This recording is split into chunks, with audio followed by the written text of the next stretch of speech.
Assalamualaikum warahmatullahi wabarakatuh. Di sini saya akan menjelaskan tentang reproduksi virus.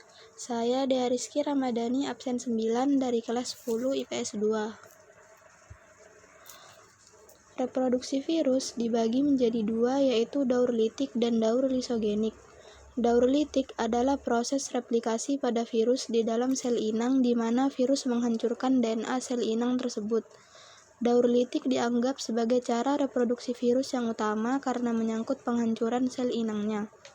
Sedangkan daur lisogenik yaitu proses replikasi virus yang terjadi di dalam sel inang di mana virus hanya mengambil alih peran atau menonaktifkan DNA sel inang dan tidak terjadi proses lisis sel inang. Tahapan daur litik. 1. Tahap penempelan atau adsorpsi. Pada tahap ini, virus akan menempel pada sel inang dengan ikatan khusus antara kapsid protein virus dengan reseptor pada permukaan sel inang. Ikatan khusus ini membuat virus hanya dapat menempel pada inang tertentu. Apabila tidak cocok, maka virus tidak dapat menempel. 2. Tahap penetrasi. Pada tahap ini, DNA atau RNA virus masuk ke dalam sel inang melalui penambatan lempeng ujung, kontraksi, dan penusukan pasak.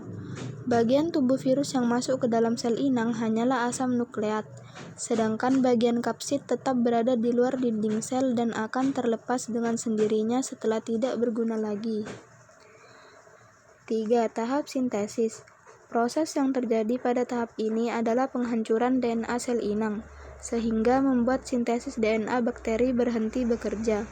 Setelah proses ini berhasil, DNA bakteri kemudian digantikan oleh DNA atau RNA virus, sehingga virus mampu mengendalikan secara utuh kehidupan dari sel bakteri. 4. Tahap perakitan.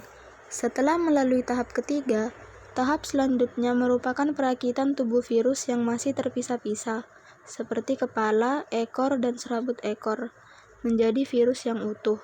Selain itu, kapsid utuh yang terbentuk juga kemudian diisi oleh DNA atau RNA sehingga proses reproduksi berhasil menciptakan virus baru.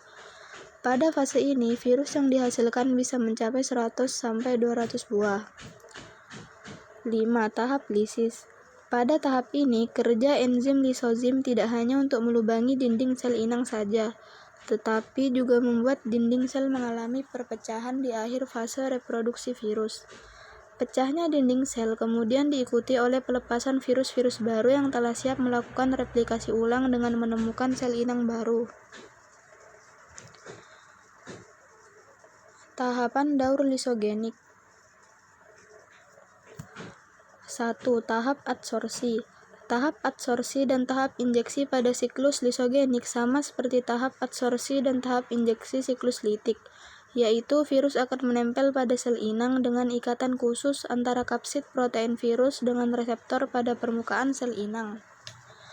2. Tahap penggabungan. DNA virus masuk ke dalam tubuh bakteri dan terjadi penggabungan antara DNA bakteri dan DNA virus. DNA yang berbentuk kalung tak berujung pangkal terputus dan DNA virus menyisip di antara DNA bakteri yang terputus tadi. Kemudian terbentuklah rangkaian DNA yang utuh yang telah terinfeksi atau tersisipi DNA virus. 3. Tahap pembelahan.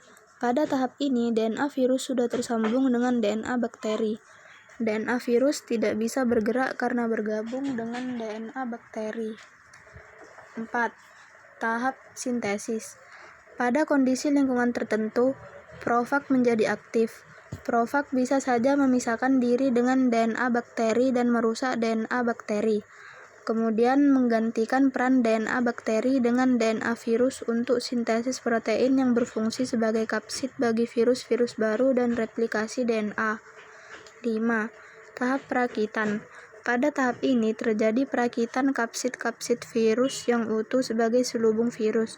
Setelah kapsid virus utuh diisi dengan DNA hasil replikasi, terjadilah virus-virus baru. 6. Tahap litik. Dinding bakteri akan pecah dan virus baru berhamburan keluar. Virus baru ini selanjutnya akan menyerang bakteri yang lain. Sekian dari saya, mohon maaf apabila ada kesalahan. Wassalamualaikum warahmatullahi wabarakatuh.